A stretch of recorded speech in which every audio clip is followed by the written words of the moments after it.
Master minds commerce చదవాలనుకునే 10th inter విద్యార్థుల తొలి ఎంపిక 93 నుంచి ఇంటర్నేషనల్ స్కూల్తో ప్రారంభమైనటువంటి ట్రస్టు ఈ రోజున మోహన్ బాబు యూనివర్సిటీ అంటే మోహన్ బాబు విశ్వవిద్యాలయం. తెలుగులో నన్ను కులపతి అంటారు, ఇంగ్లీష్లో ఛాన్సలర్ అంటారు, మీ అందరికీ తెలిసిందే.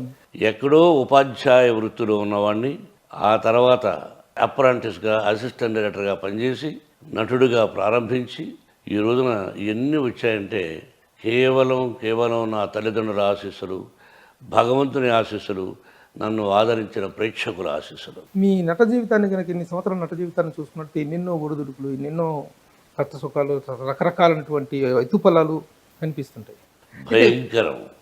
భయంకరమైనటువంటి కనిపిస్తూ ఉంటాయి. అయితే ఈ స్థాయికి చేరుకోవటం వెనుక ఎవరికైనా 3 విషయాలు కలిసి రావడం. ఒకటి టాలెంట్ ప్రతిభ, రెండవది హార్డ్ వర్క్ కష్టపడి పనిచేయటం, మూడవది అదృష్టం. ఈ మూడింటిలో ఏది కలిసి రావటం వల్ల మోహన్ బాబు ఈ స్థాయిలో ఉన్నారు అంటే ఏం చెప్తారు మీరు? ఫస్ట్ది హార్డ్ వర్కే. హార్డ్ వర్క్తో పాటు భగవంతుని ఆశీస్సులు ఉండబట్టి ఇంత ప్రయాణం సాగించగలిగాం. కష్టాలంటావా, పగవాడికి కూడా, నాకు పగవాళ్ళు లేరనుకుంటాను, పగవాడికి కూడా నా కష్టాలు రాకూడదు, వద్దు, నా కష్టాలు నాతోనే పోని, నా బిడ్డలకు కూడా ఉండకూడదు. నేను చేసే మంచి పనులు ఆ ఆశీస్సులు నా బిడ్డలకు ఉండనే. ముందుగా నటుడుగా తీసుకున్నట్లయితే ఏ నటుడి కెరీర్లోనూ లేనటువంటి మలుపులు, ట్విస్టులు మీ జీవితంలో కనిపిస్తాయి. మనకు మహానటులు ఎంతోమంది ఉన్నారు, రామారావు గారు, నాగేశ్వరరావు గారు, ఇంకా ఎంతోమంది మహానుభావులు ఉన్నారు, నో డౌట్ ఉన్నారు. అయితే ఎవరి జీవితంలోని ట్విస్టులు మీ జీవితంలో మాత్రం కనిపిస్తుంటాయి. ఎలాగంటే హీరోగా ఎంటర్ అయ్యారు, విలన్గా మారారు, తర్వాత దాదాపు చాలా కాలం మీరు మళ్ళీ మేకప్ వేసుకోలేదు అనుకుంటారు. స్వర్గం నరకం తర్వాత గ్యాప్, చిన్న పాత్రలే వేశారు తప్ప గ్యాప్ వచ్చింది మీకు. చిన్న పాత్రలు అంటే బయట ఎక్కడ తెచ్చేదమ్మా, చేయలేదు. చిన్న పాత్రలు అంటూ చేయలేదు. గురువు గారి దగ్గర సరదాగా ఇది చేస్తావా ఇది చేస్తావా తప్ప బయట కంపెనీలో ఎక్కడ మనం చేయలేదు. ఆ తర్వాత భలే దొంగలు ఒక తారా స్థాయికి తీసుకెళ్ళేది కృష్ణ గారు, నేను చక్కెర పేరక్క అంటూ ఒక మేనరిజం, చక్కెర మేరక్క అన్నాను. విపరీతమైన పాపులారిటీ ఆ మేనరిజానికి.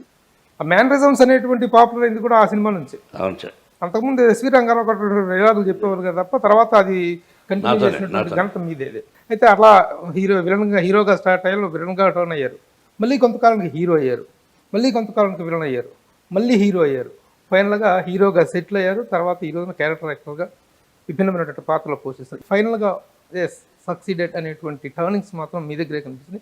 ఎందుకు ఇన్ని టర్న్స్ రావాల్సిన అవసరం? ఫెయిల్యూర్స్ వచ్చాయిగా, వరుసగా సక్సెస్ వచ్చి ఓకే.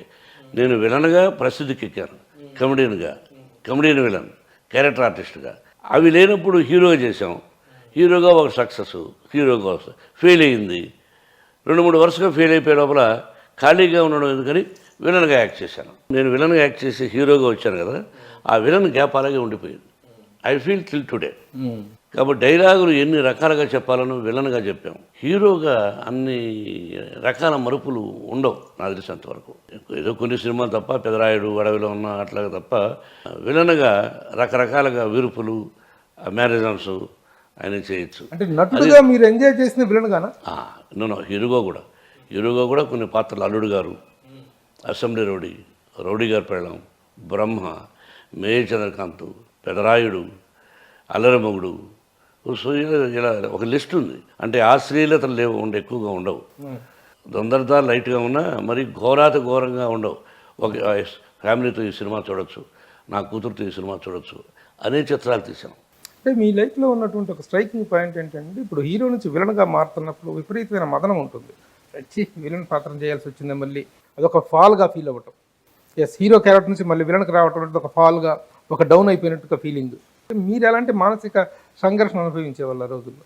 ప్రభు, నాకు నేనుగా హీరో వేశాను, అక్కడ ఫెయిల్ అయితే మళ్ళీ ఇక్కడికి వస్తున్నాను అని ఆవేదన కానీ దిగులు కానీ లేదు. హీరోగా ఫెయిల్ అయ్యానే, నేను తీసిన సినిమా ఫెయిల్ అయ్యానే, డబ్బు పోగొట్టుకున్నానే అని దిగులుండేది తప్ప విలన్గా వేయడానికి సిగ్గుపడాల్సిన అవసరం లేదు. నటుడు ఏ పాత్ర అయినా వేయాలి, అదృష్టం రావాలి. నన్ను ఆశీర్వదించారు ప్రజలు. అదే మహానటుడు అన్నయ్య అన్నాడు, ఏమది బ్రదరు జాతకం మాకు అర్థం కావడం లేదు. అటు విలన్ అంటారు, అటు హీరో అంటారు. మన ఆంధ్ర ప్రేక్షకులు వారిని విలన్గాను, హీరోగాను అన్ని రకాల పాత్రలు వారికి ఆశ్రయిస్తారు అంత చేశారు అని ఆశ్చర్యపోతుంటాడు. అన్నయ్య నాగేశ్వర కూడా చెప్పిన సందర్భాల్లో. అలాగే ఇప్పుడు మీ కెరీర్లో మిమ్మల్ని నిలబెట్టిన నిర్మాత ఎవరు అంటే ఏం చెప్తారు సార్? ఎవ్వరూ కాదు, నాకు నేనే. కష్టం వచ్చినా నష్టం వచ్చినా నాకు నేనే. నాకెవరూ సహాయం చేయలే, ప్రకృతి సహాయం చేసింది. ఫెయిల్ అయినా సక్సెస్ అయినా నా బాధ నేనే పడ్డాను. నా ఆస్తులు నేనే సంపాదించిన ఆస్తులు అమ్ముకున్నాను.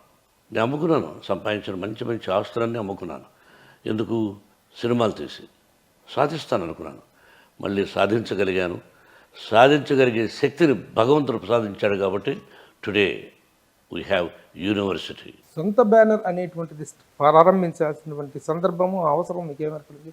అప్పట్లో విలన్గా హీరోగా అన్ని విధాలుగా బ్రహ్మాండంగా చేస్తున్నారు. నిజమే ప్రభు. అంటే మీరు సొంత బ్యానర్ స్టార్ట్ చేయకముందే మీరు ఒక సెలబ్రేట్ హీరో. గృహప్రవేశం ప్రభాకర్ రెడ్డి గారు తీశారు. గృహప్రవేశం ప్రభాకర్ రెడ్డి గారు, జయసుధ గారు హీరోయిన్. అలాని కాదు, చాలామంది హీరోలు సొంత బ్యానర్లు పెట్టారు.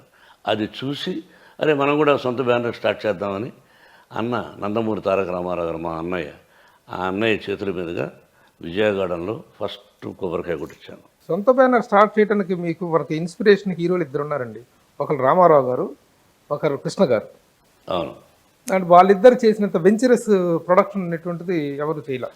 మిగతా చాలా మంది ప్రొడ్యూసర్లు వచ్చినారు, ఆ విధంగా లేదు, వాళ్ళిద్దరి స్థాయిలో ఎవరు ఎవరు చేయలే. వీళ్ళిద్దరిలో ఎవరు మీకు ఇన్స్పిరేషన్ ఓన్ బ్యానర్ విషయంలో?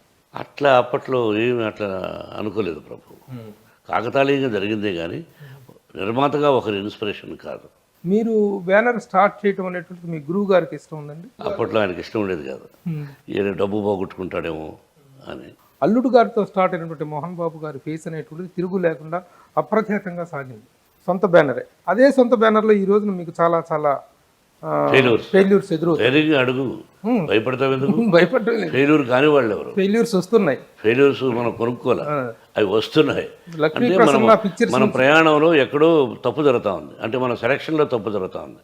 మన దర్శకుడు కానీ, అది కథ కానీ, ఎన్నుకునే విధానంలో తప్పు కానీ. ప్రేక్షకులు ఎప్పుడూ గొప్పవాళ్ళే, మంచి పిక్చర్స్ ఆదరిస్తారు. మంది తప్పు ఎస్ ప్రయాణంలో, అంటే సెలెక్ట్ చేసుకునే విధానంలో. ఇదే మైండ్ అప్పుడు సెలెక్ట్ చేసింది, అదే మైండ్ ఉండేది. భగవంతుడు అది ఇచ్చింది భగవంతుడే, ఇది ఇచ్చింది భగవంతుడే. కాబట్టి there is a failures, I have failures. అంటే ఇప్పుడు ఆ రోజు నుంచి ఈ రోజుకి మీ అనుభవం పెరిగింది. కానీ అనుభవం పెరిగినప్పుడు ఇంకా అద్భుతమైనటువంటి ఫలితాలు రావాల్సి ఉండగా పెరిగిన అనుభవం అనేటువంటిది ఫెయిల్యూర్స్కి కారణం అవటం ఏంటి అనేటువంటిది చాలా తప్పు ప్రభు. మన సినిమా పరిశ్రమ కేవలం అదృష్టం. సెలెక్ట్ చేసేది కథా రచయిత, దాన్ని ఇష్టపడేది దర్శకుడు, వాళ్ళిద్దరూ చెప్పిన దాన్ని ఇష్టపడేది నిర్మాత, ఆ ముగ్గురు చెప్పిన దాన్ని ఇష్టపడేవాడు హీరో. ఇలా నలుగురితో ప్రారంభమైన చిత్రం అప్పట్లో కోట్లు, ఇప్పట్లో వందల కోట్లు. నలుగురే ఫెయిల్యూర్ అయినా నలుగురే, సక్సెస్ అయినా ఫెయిల్యూరే. మేధస్సు ప్రయాణం ఒడిదుడుకునేది జీవితంలో ఎలా ఉంటుందో అలాగే పైరు ఈ సంవత్సరం పెడతాం. ఈ సంవత్సరం ఒక ఎకరాకి 40 బస్తాలు అయితే నెక్స్ట్ ఇయర్ కూడా 40 కాదు 50 వస్తుందని ఇంకోటిదో ప్రయత్నం చేస్తాం. సైకిల్ నుంచి కొట్టుకుపోతుందిగా, మరి అక్కడ మేధస్సు, తెలివితేటలు, రోగం వస్తుందిగా. కాబట్టి దాన్ని ఏమంటాం? దానికి మాత్రం నేనేమంటానంటే, విద్యార్థి చదువుకుంటేనే సక్సెస్ అవుతాడు. బాగా కష్టపడి అంటే రాత్రి మగళ్ళు ఏకాగ్రతతో చదివితే వాడు సక్సెస్ అవుతాడు. మనం ఏకాగ్రతతో సినిమా తీస్తాం, అయినా ఫెయిల్యూర్ అవుతాం. కారణం అదృష్టం. ముందు అదృష్టం అని నా భావం.